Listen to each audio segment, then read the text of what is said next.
Monsieur le Président de la République, permettez-moi de vous exprimer notre choix et notre immense plaisir de vous recevoir virtuellement ici à Davos.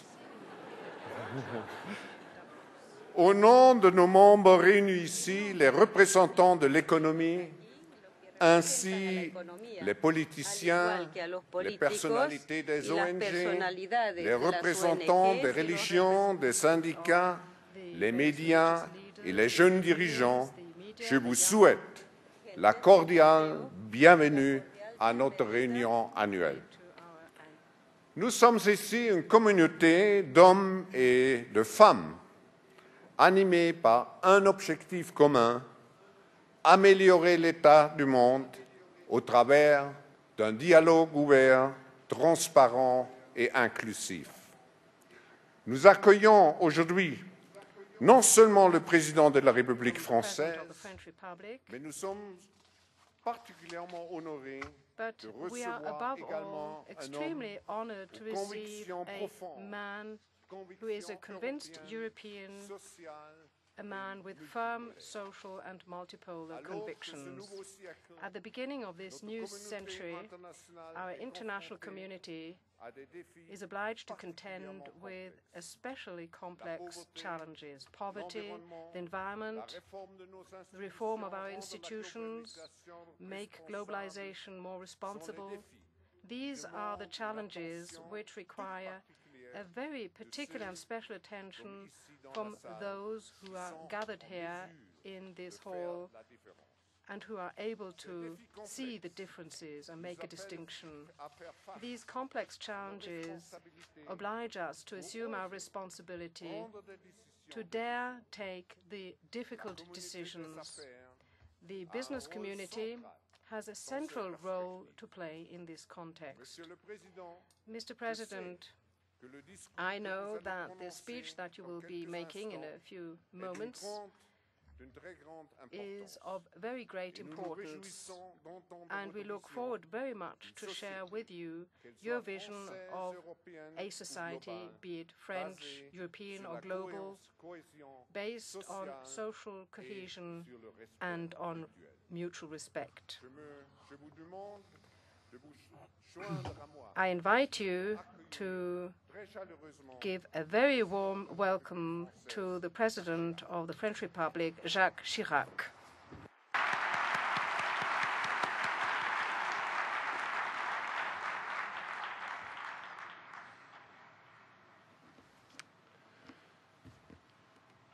Monsieur le Président, d'abord. Mr. President, well, first of all, thanks for your welcome and for your indulgence. I'm most appreciative for, as we start the year, I had looked forward with keen pleasure. I had hoped, indeed, to be able to meet with you and to engage in dialogue on this issue of solidarity, upon which depends the very future of globalization. Difficult meteorological conditions, notwithstanding all the efforts undertaken by the competent authorities, those of the Forum, of course, but also those of Switzerland, unfortunately made it impossible for us to join you here in Davos, and I very much regret that. I'd like to thank all those responsible for organizing the World Economic Forum for being so kind as to invite me to address you in this form via teleconference. The tidal wave that recently devastated the Indian Ocean, the first major natural disaster of the 21st century, is an indicator of the state of this world of ours. The extent of the human tragedy, compared with other recent disasters in Europe, North America, or Japan, highlights the yawning gap that separates rich and poor when faced with the risks our planet presents. because the poor do not have the means to protect themselves physically, and even less so financially, from the risks of day-to-day existence. The scale of the destruction is a reminder to us of the fragility of humankind in the face of nature. It calls upon our urban and highly technological civilization to show greater humility, respect, and responsibility. The organization of aid to the regions devastated has underlined the fact that in the face of such an enormous challenge, the only effective response is coordinated international aid. The huge outpouring of generosity from all corners of the world bears witness to the assertion that a planetary awareness, a sentiment of world citizenship, does exist. In this era of a world without frontiers, humankind in all its diversity has realized to the full that we share a common destiny. In order for this solidarity to be translated into effective collective action, new methods of cooperation are needed between states and civil society, NGOs, and the corporate world. This disaster should raise the alarm, because our world suffers chronically from what has been strikingly called the silent tsunamis, famine, infectious diseases that decimate the life force of entire continents, violence and revolt, regions given over to anarchy, uncontrolled migratory movements, rises in extremism, breeding grounds for terrorism. These dramas, these disruptions, call for collective and united reaction. This isn't simply our duty. Interest of car le monde ne s'arrête pas aux limites de leur prospérité. Il ne se borne pas aux certitudes de ceux que la fortune sert aujourd'hui. Le dynamisme de l'Occident, son modèle économique sans rival, suscite légitimement la fierté. Il s'appuie sur le travail, l'esprit d'innovation, la liberté d'entreprise et l'état de droit. Avec la libéralisation des échanges commerciaux et la diffusion du progrès scientifique, la mondialisation permet à des centaines de millions de femmes et d'hommes d'améliorer leurs conditions en Chine, en Inde, en Amérique latine. Et vous êtes ici, à Davos, à la pointe de ce mouvement. Dans les bilans de vos entreprises se lit la puissance de l'économie mondialisée. Le chiffre d'affaires des 100 premières entreprises mondiales s'élève en 2004 à plus de 7 000 milliards de dollars. La somme des chiffres d'affaires des deux premières dépasse le produit national brut de l'Afrique tout entière. Cette économie mondialisée ne concerne pourtant qu'un tiers de la population du globe, minorité privilégiée dans un monde de précarité. En Afrique, dans les pays émergents, une immense majorité de la population, dans les campagnes ou dans les bidonvilles, attend encore, mais n'attendra pas indéfiniment la concrétisation des promesses du progrès. Cette situation est lourde de menaces. Elle est moralement inacceptable. Elle est aussi une absurdité économique quand on mesure les opportunités et les perspectives de croissance ouvertes par le décollage, par exemple, d'un pays comme la Chine.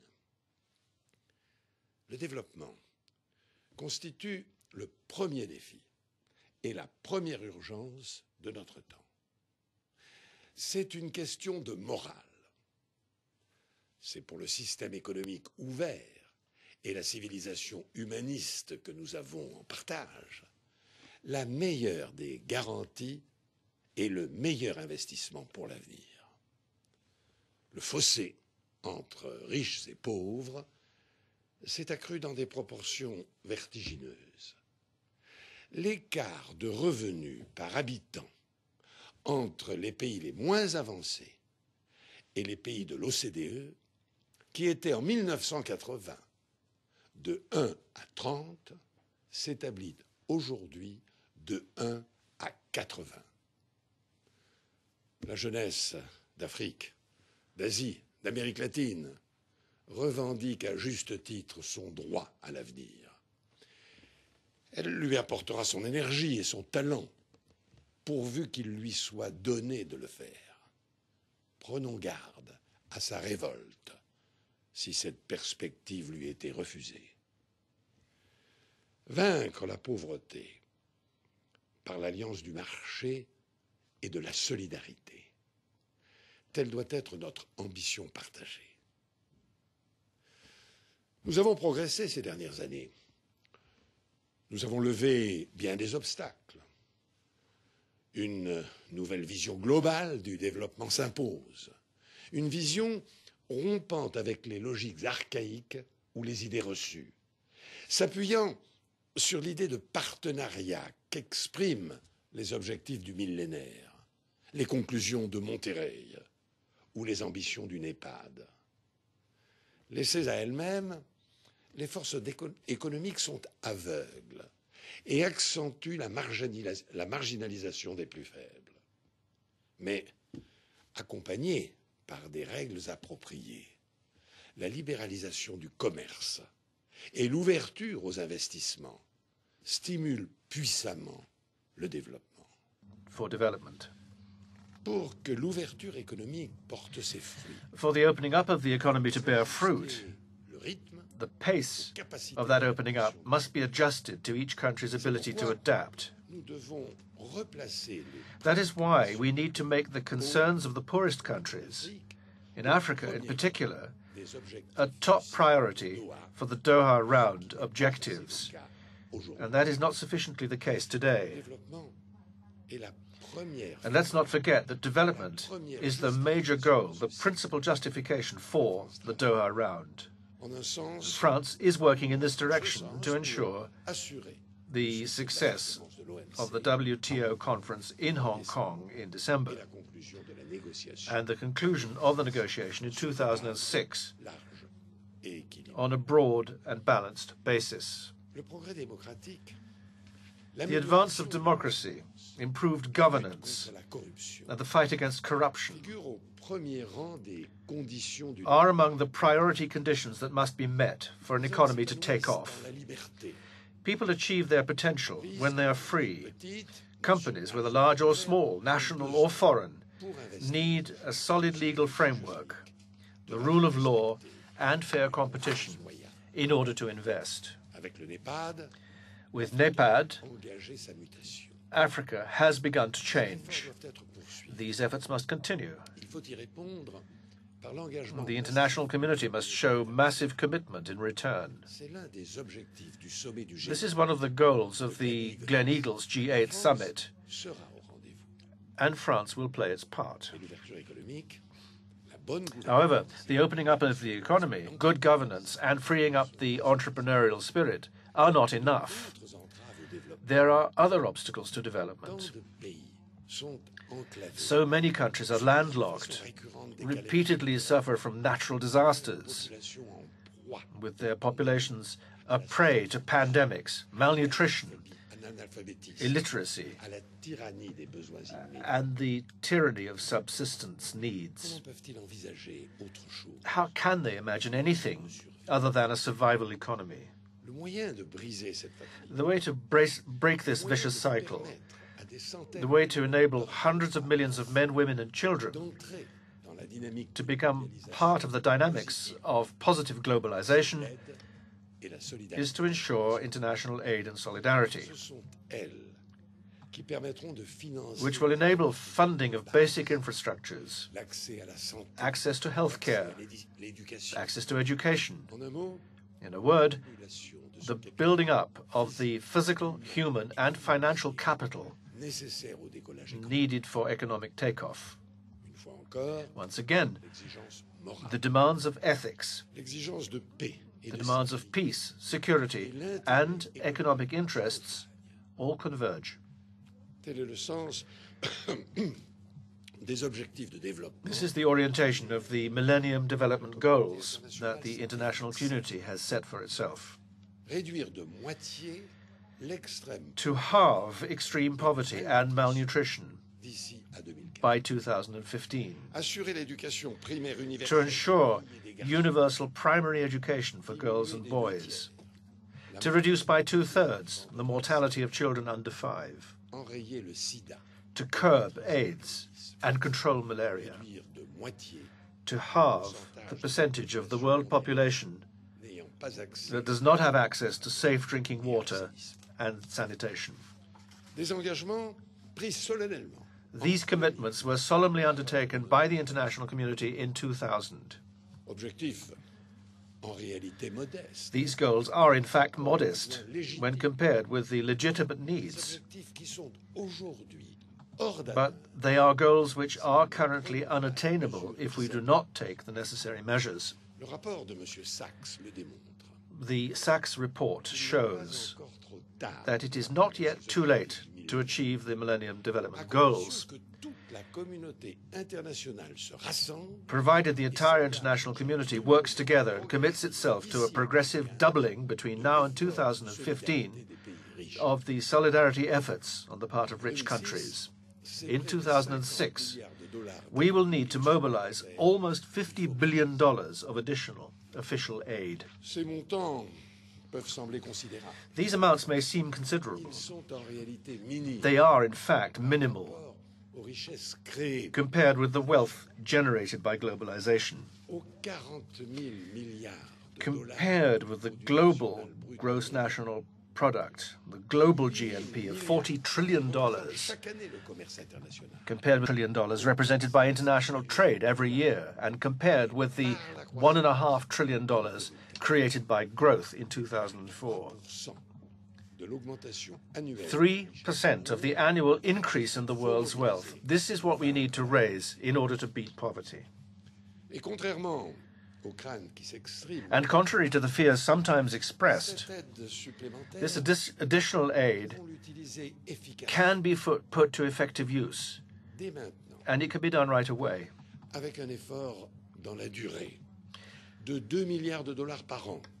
With a sustainable effort of $2 billion a year, we can finance research into a vaccine against malaria. With $2 billion a year, we can ensure primary education for all the children in sub-Saharan Africa.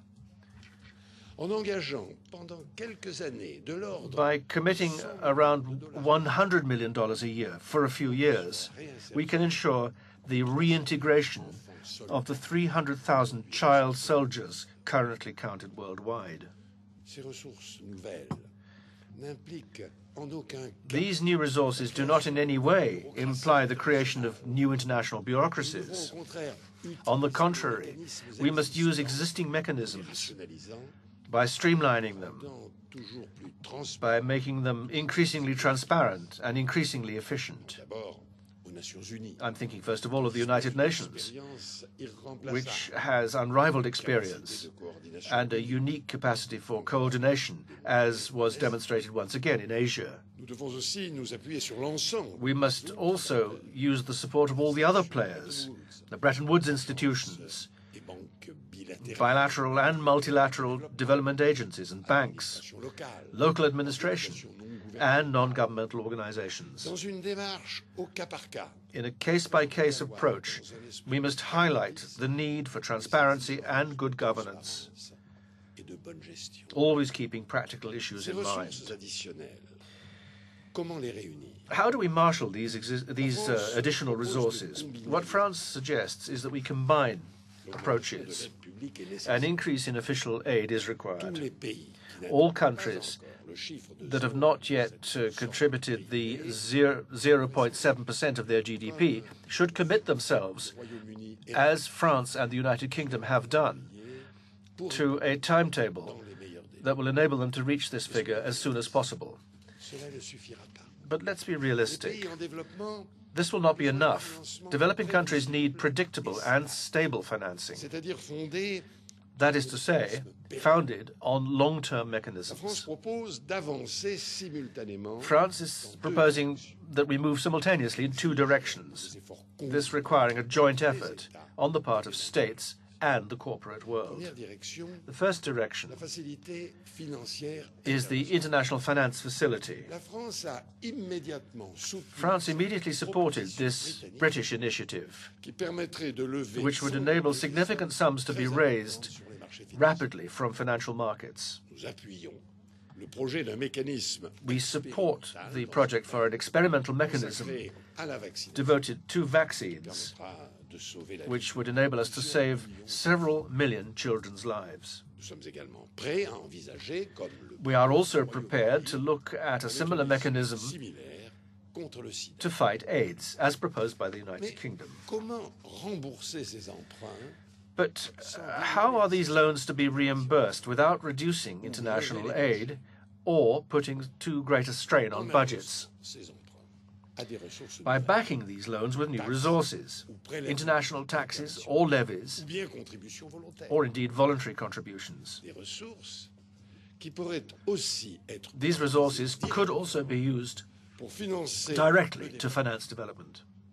le rapport que j'ai commandé sur ces questions. The report I commissioned on these issues from a group of experts from all horizons and all walks of life, French and international, economists, company directors, bankers, NGO representatives, as well as the work carried out Le Chili et with l'Espagne démontre France, Brazil, Chile, and Spain, la rationalité demonstrate the opportunities for et la the faisabilité. economic rationale and the technical feasibility of such instruments. Le 20 septembre dernier, On à New York, 20th of September last year in New York, more than 110 countries supported this approach.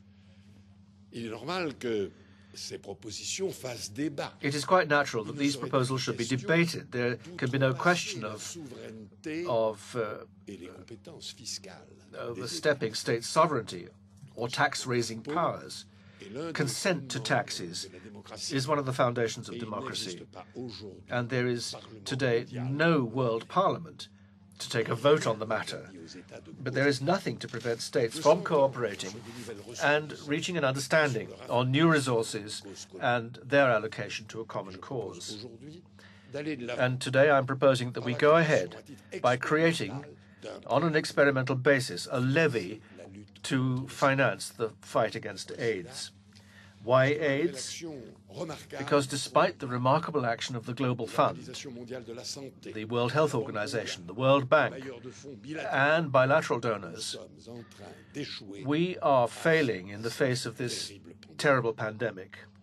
Nous ne sommes parvenus à placer sous antirétroviraux à ce jour Today, 8 years after their discovery, we have only managed to put 450,000 sufferers in poor countries on antiretroviral treatment programs. This is very far from the minimal goal set by the World Health Organization of 3 million by the end of 2005. 3 million lives saved every year. That is what is at stake. pour financer la recherche d'un vaccin. To finance research into a vaccine, to develop prevention campaigns, and to remove the remaining obstacles Accès aux soins.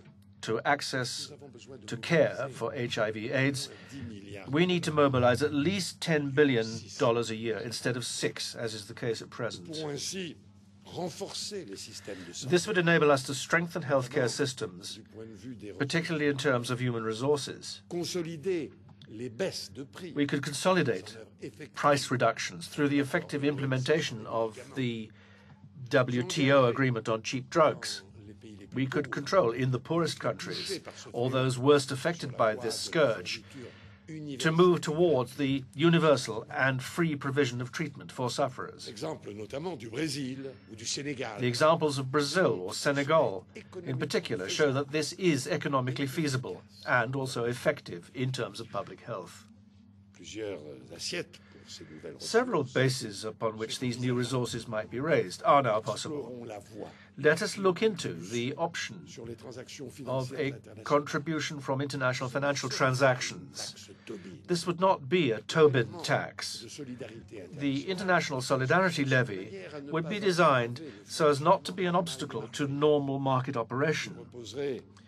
It would be based on three main requirements: a very low rate of a maximum of 1/10,000th. It would be applied to a fraction of international financial transactions, which represents some $3 trillion per day. And finally, this levy would be based on cooperation among the major world financial markets so as to avoid the effects of evasion. It would enable us to raise $10 billion per year.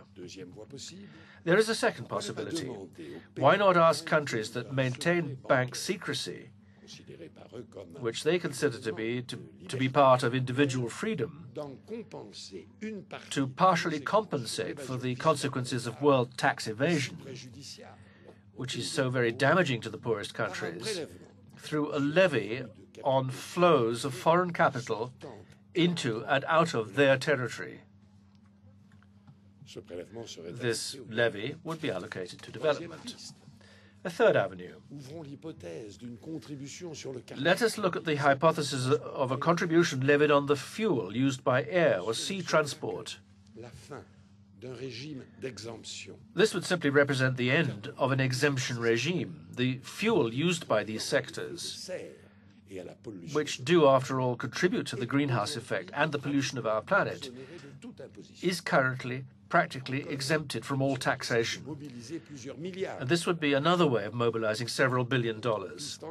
And there is yet another way, a small levy on the 3 billion plane tickets sold every year worldwide. A contribution of $1 per ticket, for example, would raise at least $3 billion without compromising the economic balance of the sector. What is striking about all these examples is the disproportion between the modest efforts required and the benefits everyone would reap from them. It would also be possible, with good information campaigns, to encourage a greater number of voluntary contributions for development. Every year, United States citizens give over $220 billion to charitable causes, international causes. 3% of this goes to international causes. And I propose that the large developed countries should set up coordinated tax incentives to stimulate and encourage private donations for development.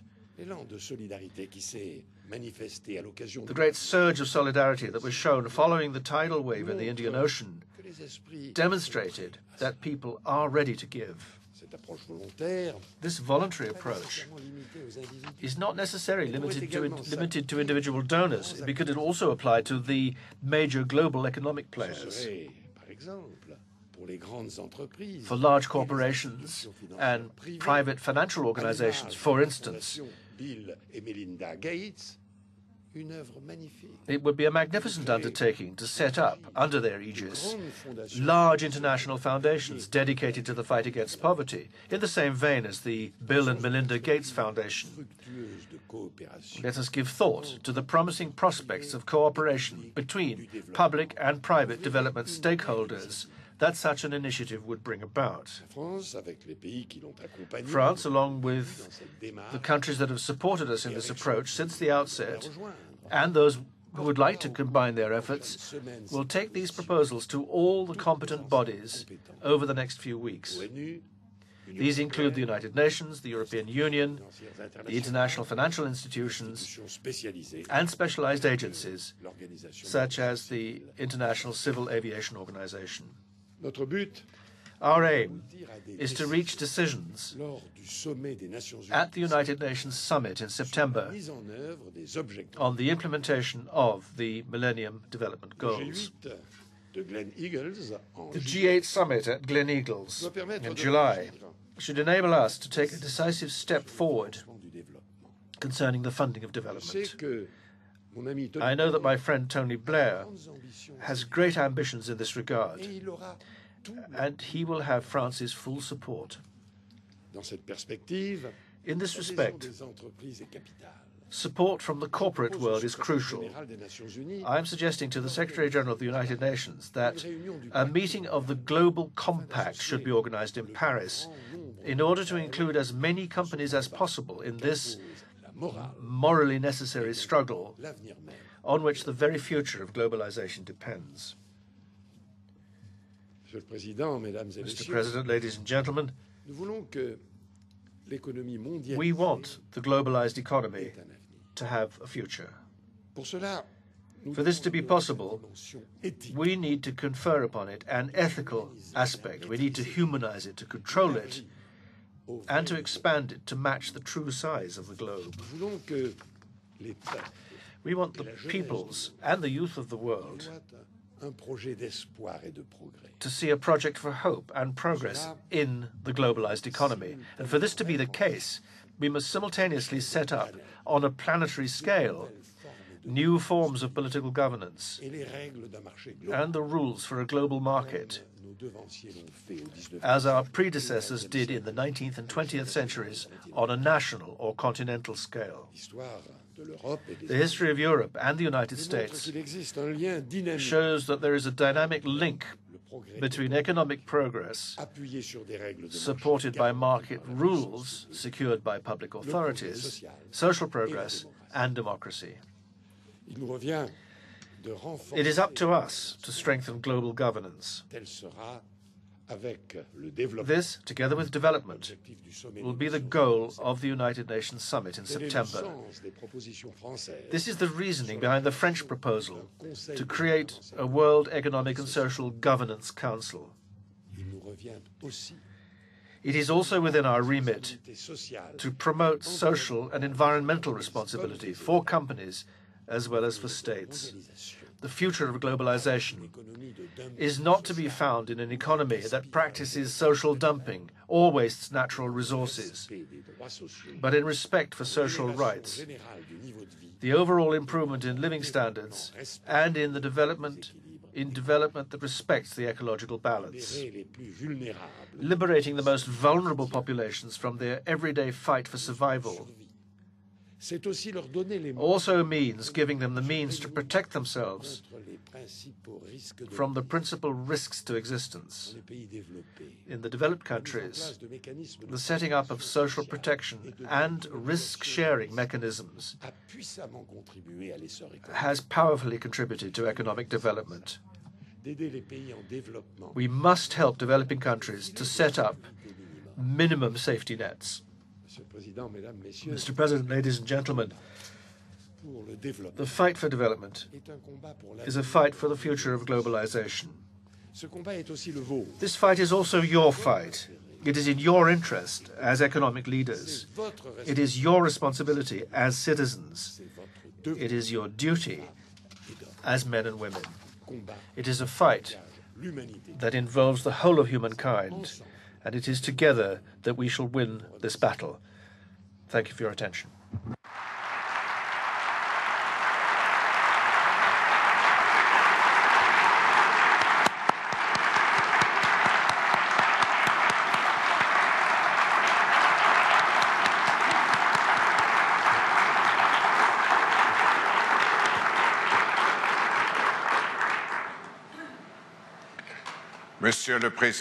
Mr. President, you have fully grasped the spirit of Davos and the raison d'etre of the World Economic Forum. And I can promise you that what you are suggesting, your very specific suggestions and the words you have spoken, will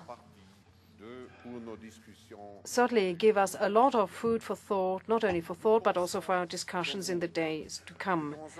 We believe, like you do, that in an interconnected, ever more complex world, new modes of cooperation between countries and states, between companies and undertakings and the civil society have become necessary. Only such a new solidarity will allow us to launch effective and collective actions. Your proposals and your ideas are original and are a genuine challenge for us in the days to come. Your speech is particularly opportune in the present context. Indeed, we have a responsibility as business leaders and other leaders gathering here to make the ideas that you have just expressed possible. I particularly appreciated your vision, which establishes the link of the future of globalization to the success of development. France, Europe, and the whole world should be able to benefit from this. I do hope, Mr. President, that we will be able to continue this dialogue with you, and personally so, in Davos next year in January 2006. Thank you very much, Mr. President.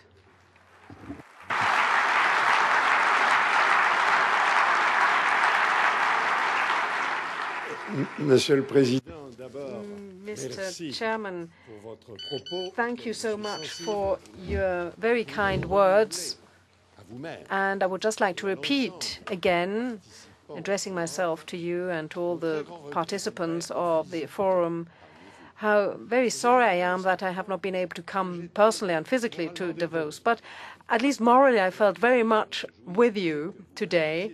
And I'm very happy to hear that you're inviting me again to the forum next year, in spite of the difficult weather conditions this year. And I will be very happy to accept your invitation next year. So, ladies and gentlemen, again, my deepest appreciation and recognition for what you do.